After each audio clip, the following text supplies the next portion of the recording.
Hello everyone, आज की video में हम क्लास 6 के मैथ प्रश्नावली 13.2 का क्वेश्चन नंबर 5 और क्वेश्चन नंबर 6 का सलूशन बताएंगे। तो चलिए शुरू करते हैं क्वेश्चन नंबर 5 से। क्वेश्चन नंबर 5 है, एक कमरे के आयताकार फर्श की लंबाई 6 मीटर 50 सेंटीमीटर एवं चौड़ाई 2 मीटर 50 सेंटीमीटर है। इस फर्श पर 10 सेंटीमीटर गुना 5 सेंटीमीटर की टाइलें बिछाने का खर्च ज्ञात कीजिए, जबकि एक टाइल की कीमत 5 रुपया है। तो इसमें हमें टाइल बिछाने का खर्चा पूछ रहा है। तो इसके लिए हमें टाइल का संख्या पता करना होगा। 6 मीटर 50 सेंटीमीटर लंबाई तथा 2 मीटर 50 सेंटीमीटर चौड़ाई वाला आयत के फर्श पर कितने टाइल बिछाए जा सकते हैं, उस टाइल का संख्या ज्ञात करना पड़ेगा। उसके बाद हम उसका खर्च निकाल लेंगे। तो टाइल्स का संख्या निकालने के लिए पहले हम आयताकार फर्श का क्षेत्रफल निकालेंगे, उसके बाद हम एक टाइल्स का क्षेत्रफल निकालेंगे। और यहाँ पे दिया हुआ है इस फर्श पर 10 सेंटीमीटर एवं 5 सेंटीमीटर की टाइलें बिछाना है, तो इससे हमें एक टाइल्स का क्षेत्रफल निकल जाएगा। उसके बाद हम आयताकार फर्श के क्षेत्रफल में एक टाइल्स के क्षेत्रफल से भाग दे देंगे, तो टाइल्स का संख्या निकल जाएगा। तो चलिए इसको हम बनाते हैं। Question number 5। तो प्रश्न में हमें आयताकार फर्श का लंबाई दिया हुआ है 6 मीटर 50 सेंटीमीटर और आयताकार फर्श की चौड़ाई दिया हुआ है 2 मीटर 50 सेंटीमीटर। तो अब हम निकालेंगे आयताकार फर्श का क्षेत्रफल। आयताकार फर्श का क्षेत्रफल बराबर लंबाई गुना चौड़ाई। तो हमें लंबाई दिया हुआ है 6 मीटर 50 सेंटीमीटर। यहाँ पे नहीं हटेगा, इसको मिटा लेते हैं, साइड में लिख लेते हैं। लंबाई दिया हुआ है 6 मीटर 50 सेंटीमीटर गुना चौड़ाई दिया हुआ है 2 मीटर 50 सेंटीमीटर। अब यहाँ पे आप देख सकते हैं एक मीटर में है, एक सेंटीमीटर में है। मात्रक दोनों का अलग अलग है, तो पहले हम मात्रक को समान कर लेते हैं। तो अब मीटर को सेंटीमीटर में बदल लेते हैं, तो मात्रक समान हो जाएगा, तो दोनों सेंटीमीटर में हो जाएगा। तो 6 मीटर है, तो 1 मीटर में होता है 100 सेंटीमीटर। तो हमें निकालना है 6 मीटर में, तो 6 मीटर में हो जाएगा 6 गुना 100 बराबर 600 सेंटीमीटर। तो यहाँ पे हम लिखेंगे 600 सेंटीमीटर जोड़ 50 सेंटीमीटर। अब यहाँ पे आप देख सकते हैं दोनों का मात्रक समान हो गया। अब हम अगला में चलते हैं। अगला है 2 मीटर 50 सेंटीमीटर। फिर इस दोनों का मात्रक अलग अलग है, तो हम पहले मात्रक को समान करेंगे। तो यहाँ पे 2 मीटर है, इसको हम सेंटीमीटर में बदलेंगे। तो अब हमें 2 मीटर को सेंटीमीटर में बदलना है, तो हम 2 को गुना कर देंगे 100 से, तो हो जाएगा 200 सेंटीमीटर। तो हम 2 मीटर को सेंटीमीटर में बदले तो 200 सेंटीमीटर हो गया। 200 सेंटीमीटर गुना 50 सेंटीमीटर। अब हम 600 सेंटीमीटर में 50 सेंटीमीटर जोड़ेंगे, तो हो जाएगा 650 सेंटीमीटर गुना 200 सेंटीमीटर। यहाँ पे जोड़ का चिन्ह होगा, हम गुना दे दिए हैं, यहाँ पे जोड़ होगा। 200 में 50 जोड़ेंगे तो हो जाएगा 250 सेंटीमीटर। अब हम गुना कर देंगे दोनों को, 650 को गुना कर देंगे 250 से। तो पहले हम 65 को 25 से गुना कर लेते हैं, उसके बाद जितना जीरो होगा उतना जीरो बैठा देंगे। 25 25 का 5 हासिल 2, 6 5 30, 2 32, 5 गुना 10 का जीरो हासिल 1, 6 2 9 12, 1 13। अब हम सबको जोड़ देंगे, 5 2 3 3 6 1, तो आ गया 1625। 2 जीरो है तो यहाँ पे 2 जीरो बैठा देंगे। उसके बाद हम सेंटीमीटर को सेंटीमीटर से गुना कर देंगे, तो हो जाएगा वर्ग सेमी। ये इतना यहाँ तक है, यहाँ तक इतना है। तो आयताकार फर्श का क्षेत्रफल निकल गया 1,62,500 वर्ग सेमी।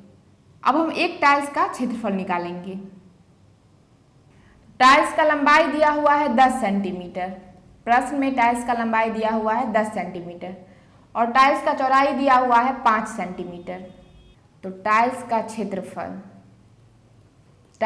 क्षेत्रफल बराबर लंबाई गुना चौड़ाई।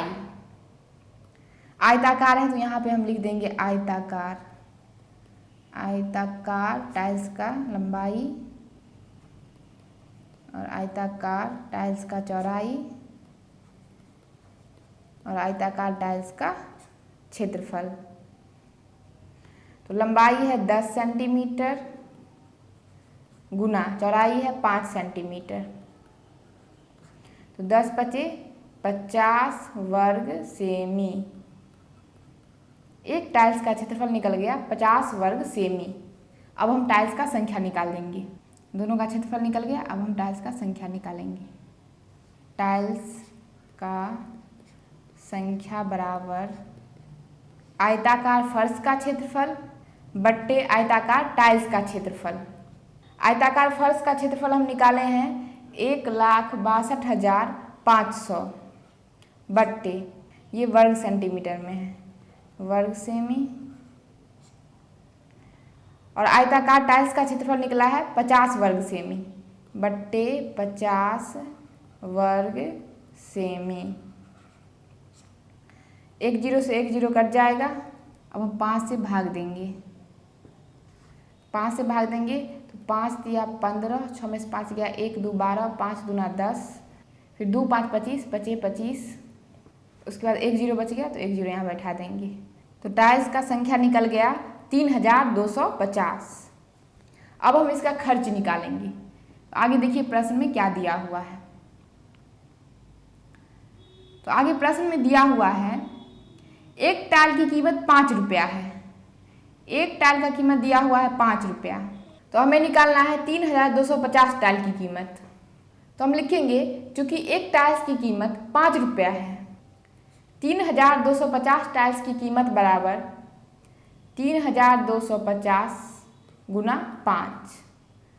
5 से हम गुना कर देंगे तो 5 का 0, 25 25 का 5 हासिल 2, 5 गुना 10 हासिल 2, 12 का 2 हासिल 1, 5 या 15, 1 16। तो 3,250 टाइल्स की कीमत निकल जाएगा 16,250 रुपया। इस प्रकार से क्वेश्चन नंबर 5 हो गया समाप्त। अब हम क्वेश्चन नंबर 6 में चलते हैं। क्वेश्चन नंबर 6 देखिए क्या है। Question number 6। क्वेश्चन नंबर 6 है एक टेबल की ऊपरी आयताकार तल की लंबाई 2 मीटर और चौड़ाई 0.5 मीटर है। इसे पूरी तरह सनमाइका से ढकने का खर्च रुपए में ज्ञात कीजिए, जबकि सनमाइका की कीमत 180 रुपये प्रति वर्ग मीटर है। तो इस प्रश्न में हमें आयताकार टेबल के ऊपरी तल पर सनमाइका लगाने का खर्च पूछ रहा है, जिसका लंबाई और चौड़ाई दिया हुआ है।